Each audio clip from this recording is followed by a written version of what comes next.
pessoal, sejam todos muito bem-vindos a mais um Compocast, o seu podcast semanal sobre composição musical e outras coisas.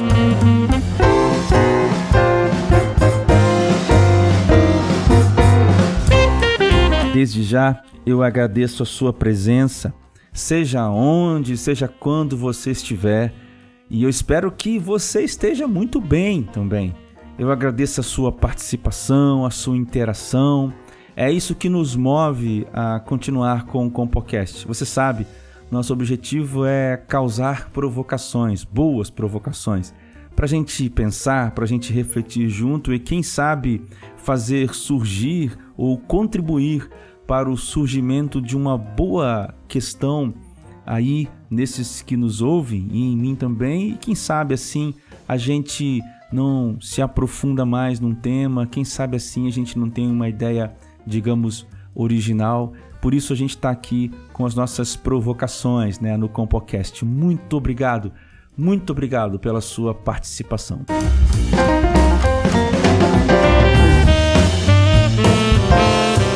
E hoje nós estamos debaixo dessa pergunta super difícil, super complexa e bastante desafiadora. O que a análise musical quer mostrar? Eu repito para você. O que a análise musical quer mostrar? Você veja bem que esta questão, ela é assim uma questão que divide mesmo águas, divisora de águas em terrenos musicais acadêmicos. Eu já vi em congressos, em eventos dentro da academia, esta questão provocar assim discussões, porque há aqueles que vão contra certos métodos, há aqueles outros que não, eles vão em favor de outros e então negando aqueles outros. Há uma discussão muito profunda a respeito da análise musical, porque ela esbarra na questão do método. E aí essa é uma questão filosófica complexa que dá as mãos aqui à filosofia da ciência. Bom, então a gente está com essa pergunta: o que é que a análise musical quer mostrar? Antes da gente tentar encontrar uma resposta, quem sabe a gente chegar em algumas considerações a respeito disso, eu gostaria de tratar com você a respeito de dois problemas existentes na análise musical. Veja, não são problemas que destroem a análise musical, mas são questões que definem, que dão, digamos, a direção para o que a análise musical quer mostrar. O primeiro problema é o problema da replicabilidade, e essa é a relação complicada que a análise musical tem com o método científico.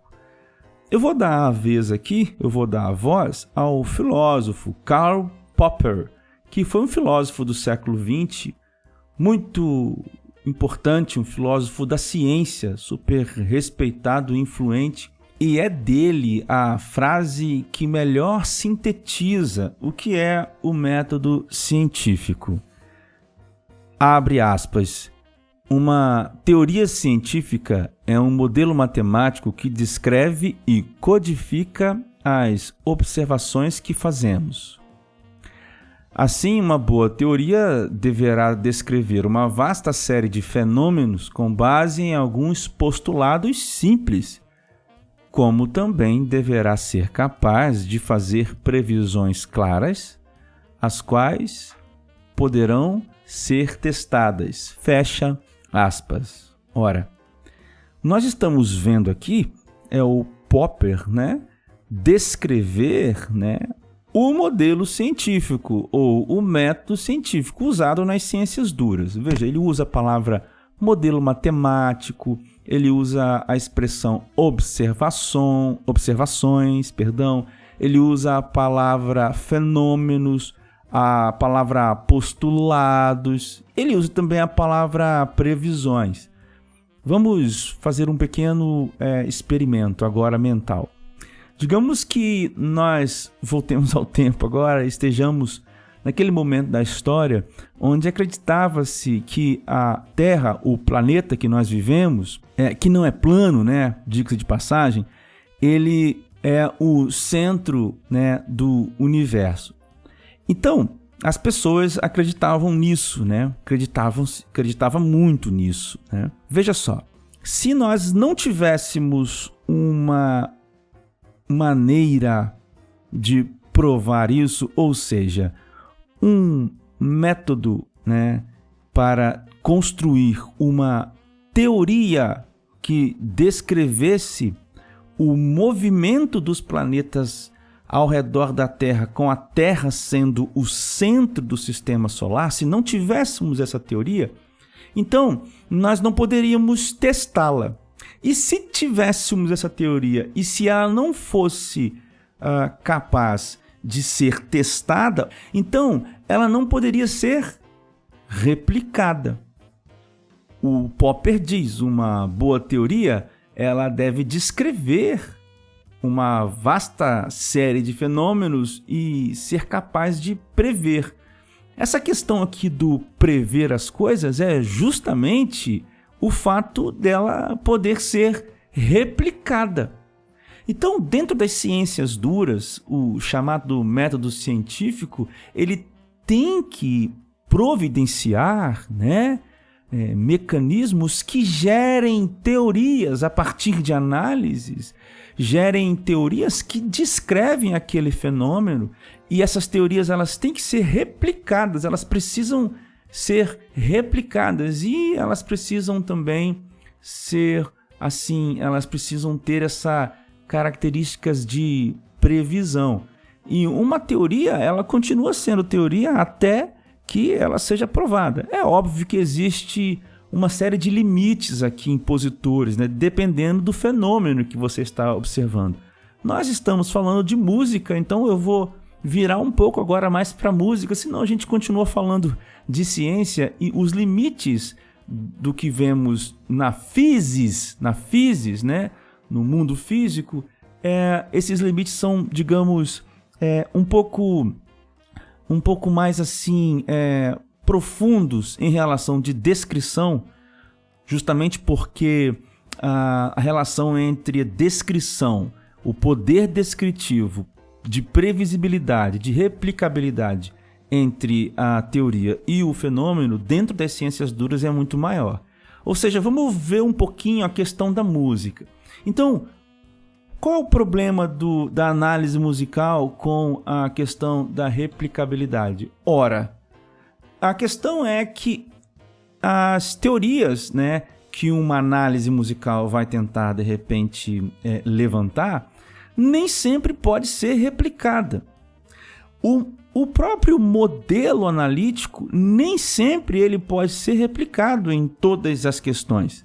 Então existe, olha aqui, primeiro ponto, existe uma questão de entrave aí entre o método científico e a análise musical, o método analítico musical, né? E aí a gente já entra no segundo ponto, que é meio que um derivado desse, que é exatamente o problema da replicabilidade, mas colocado em prática, e aí fazendo surgir então, que é um dos limites da análise musical, que é o da linguagem.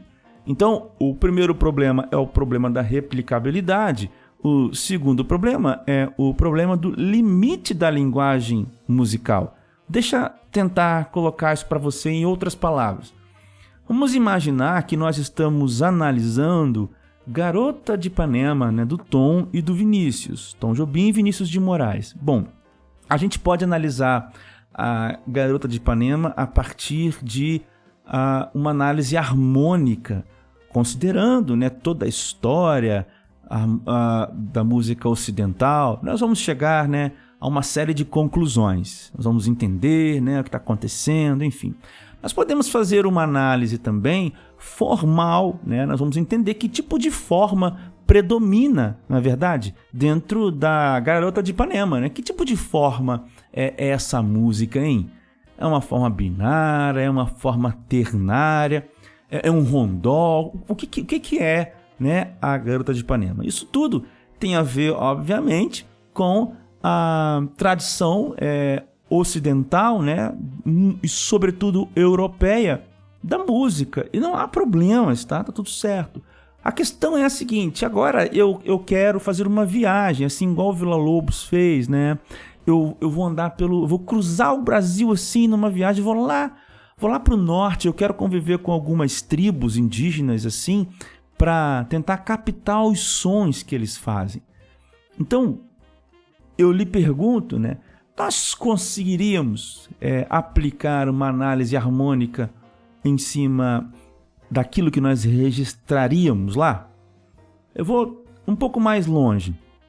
Nós conseguiríamos registrar aquilo numa partitura?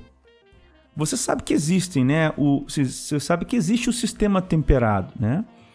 E você sabe que o sistema temperado, a menor unidade de medida que existe nesse sistema temperado consagrado é aquilo que chamamos de semitom.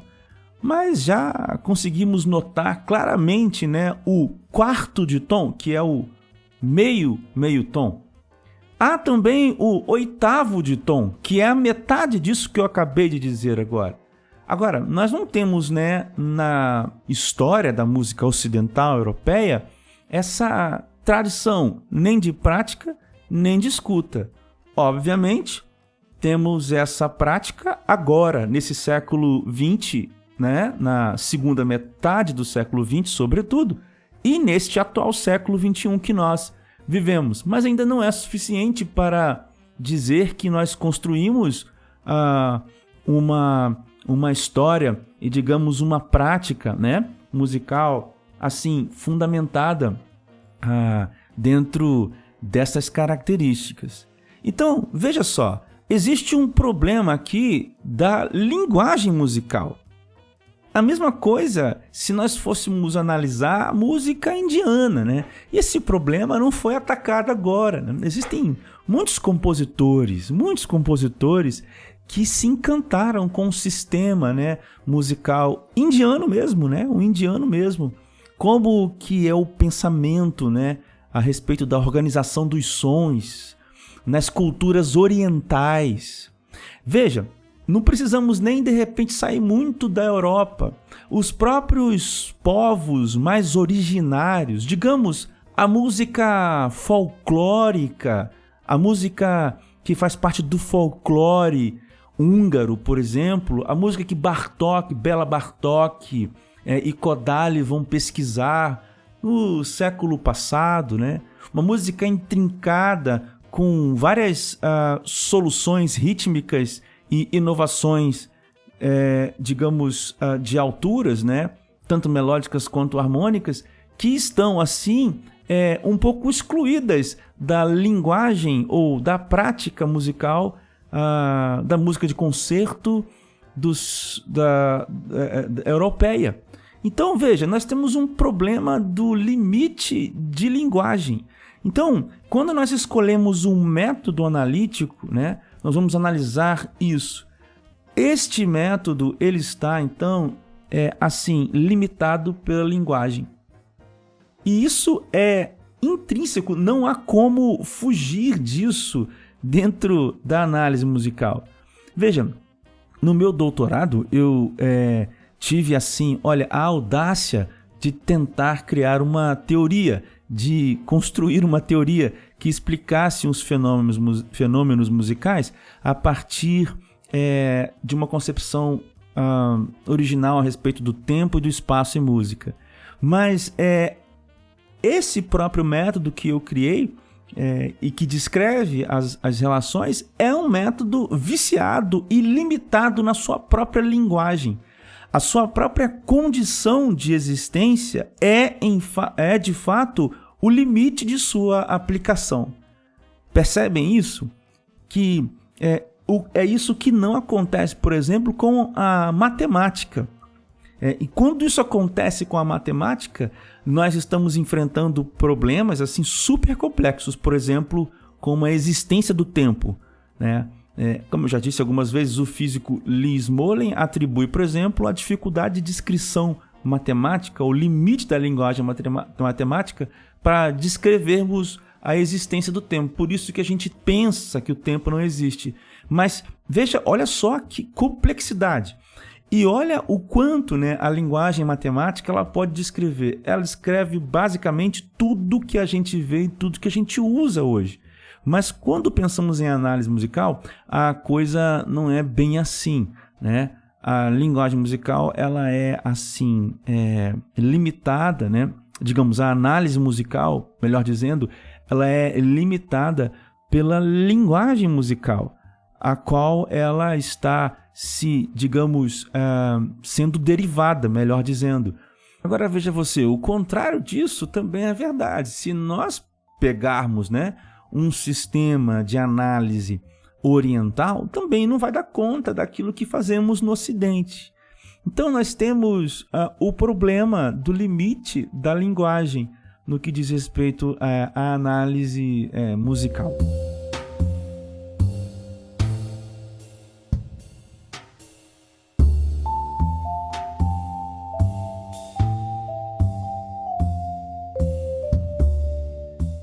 Bom, gente, estou passando aqui no meio desse episódio para lembrar você que você pode nos apoiar.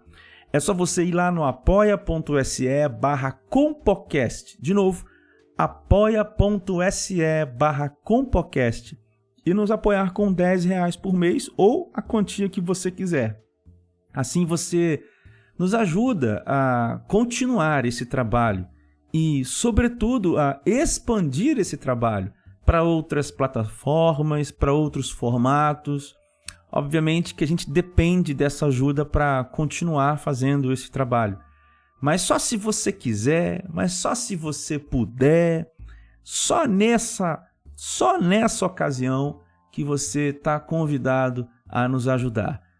apoia.se/compocast. Agora vamos retornar com o nosso episódio de hoje.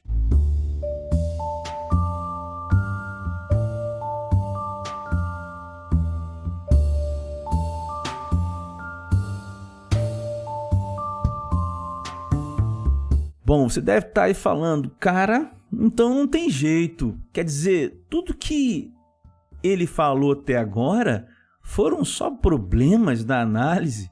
Foi tão confuso, foi tão difícil de acompanhar. Bom, não tem problema. Se você quiser, você pode ouvir de novo, mas se não quiser, vamos tentar pensar daqui para frente. Eu queria propor a você algumas respostas, então. Depois disso tudo que a gente pensou, respostas para essa pergunta. O que a análise musical quer mostrar? O que a gente deveria querer mostrar? Antes de entrar nessas respostas, as minhas possíveis respostas para essa pergunta, existe uma expressão que é a taxonomia exaustiva. E o que é taxonomia? Bom, a taxonomia, esse termo taxonomia, ele vem da biologia. Esse termo vem da biologia, né? E ele tem a ver com a classificação e com a organização dos seres vivos, né? Baseado nas suas características. Então, o que é a taxonomia exaustiva? Então, seria assim, a prática, né, de criar uma classificação abrangente e detalhada de itens, geralmente no sistema hierárquico.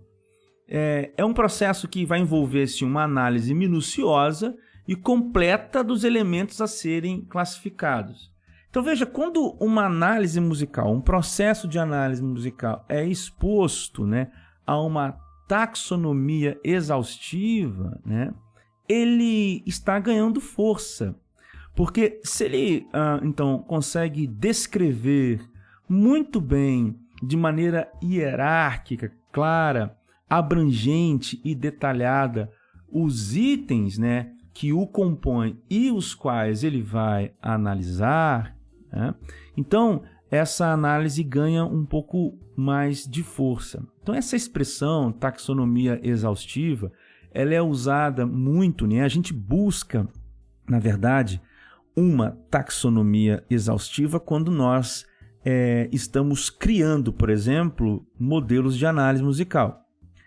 Obviamente que os modelos de análise musical já consagrados, eles já têm, né, em si, né, características de taxonomias exaustivas. E por quê? Ora, porque eles explicam detalhadamente aqueles processos que, como eu disse no início, são, digamos, abraçados, né, pela prática no contínuo da história, né, da história da música. Então, a questão da análise, se é uma análise nova, ela precisa passar por esse processo. As análises já consagradas, as análises harmônicas, né, elas já são processos que, sim, têm essa taxonomia exaustiva. No entanto, elas esbarram naqueles dois problemas que nós falamos no início. Bom, então, o que a análise ela quer então dizer? O que ela quer mostrar?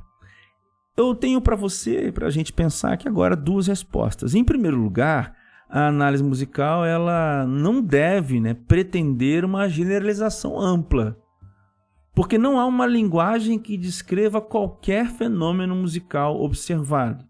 Então, quando a gente faz uma análise, primeiro, a gente não deve, né, buscar uma generalização ampla. Porque, digo novo, não há uma linguagem, né, que descreva qualquer fenômeno musical observado. Aí você vai dizer assim, existe o da acústica. Aí a gente pode sim discutir, talvez exista.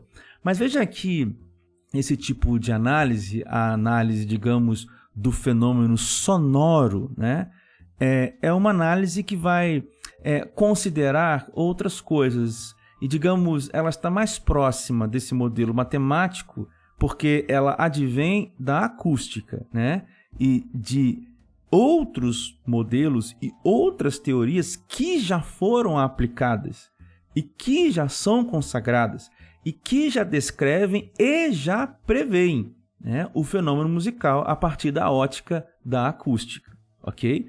Bom, então a gente está falando mais aqui das análises que se afastam um pouco da análise, digamos, do evento sonoro como um fenômeno acústico. Em segundo lugar, eu responderia essa pergunta dizendo que a análise, o que ela quer mostrar é um possível recorte. E o teor de coesão desse recorte, ele é forte a partir do momento em que o método analítico está munido das regras de linguagem, regras estas que são comuns, né, ao domínio musical onde este fenômeno está inserido. Em outras palavras, quando a gente faz uma análise, o que essa análise está mostrando é um possível recorte. E esse recorte, ele se parece mais, ele tem mais assim proximidade com aquilo que a gente ouviu, com aquilo que a gente está lendo, talvez na partitura ou ouvindo, a partir do momento em que esse método, né, ele está munido com essa linguagem, que é a linguagem que está lá sendo usada para descrever aquele fenômeno musical em primeiro lugar. Então, é mais ou menos o caso da análise harmônica lá do Tom Jobim. Ou seja, quando a gente faz uma análise harmônica da Garota de Ipanema, essa análise harmônica faz muito sentido, porque os parâmetros observados, né, e, digamos, os elementos que são utilizados para construir todo o método analítico são elementos comuns deste domínio, onde este fenômeno específico, Garota de Ipanema, está acontecendo. Em outras palavras, na música Garota de Ipanema não tem escala, né, não temperada. Existe ali uma escala temperada. Em Garota de Ipanema não existe atonalismo, existe tonalismo. Então veja que o domínio, né? O domínio é esse lugar de existência, né? Onde a Garota de Ipanema está acontecendo, né? Esse domínio ele já é conhecido, né, de nós por sermos ocidentais. Acho que é a maioria dos que estão ouvindo aqui. E por isso as ferramentas analíticas que a gente usa bebem desse próprio domínio. E aí esse recorte que sai da Garota de Ipanema é um recorte forte, ele é um recorte coeso, porque realmente é a harmonia que nós vemos, é esta que está explicada aqui, é aquela lá que a gente está vendo. Ou seja, minha gente, para a gente fechar a conta e passar a régua, a análise musical, o que ela quer mostrar? Bom, ela mostra um recorte possível que é coeso, mais ou menos coeso, a partir do momento em que o método está próximo aos elementos do domínio onde o fenômeno musical está inserido.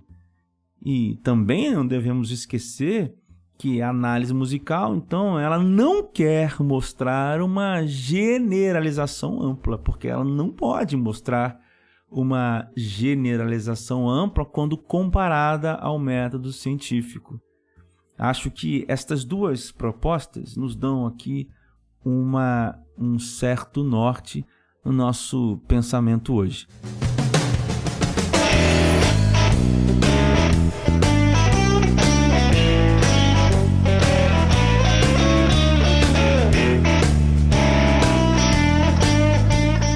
Hoje foi um programa um pouco maior, né? Mas porque esse assunto nos leva a pensar muitas coisas, a falar muitas coisas. Eu agradeço aqui mais uma vez a sua companhia. Lembrando que você pode nos apoiar, você pode nos ajudar pelo apoia.se/compocast, apoia.se/compocast, só se você quiser e se você puder. E se você gostou desse episódio, você retorna aqui na próxima quinta-feira, onde nós estaremos com mais um podcast. Para você, tudo de bom, os melhores sons sempre, e a gente se vê na próxima. Tchau, gente!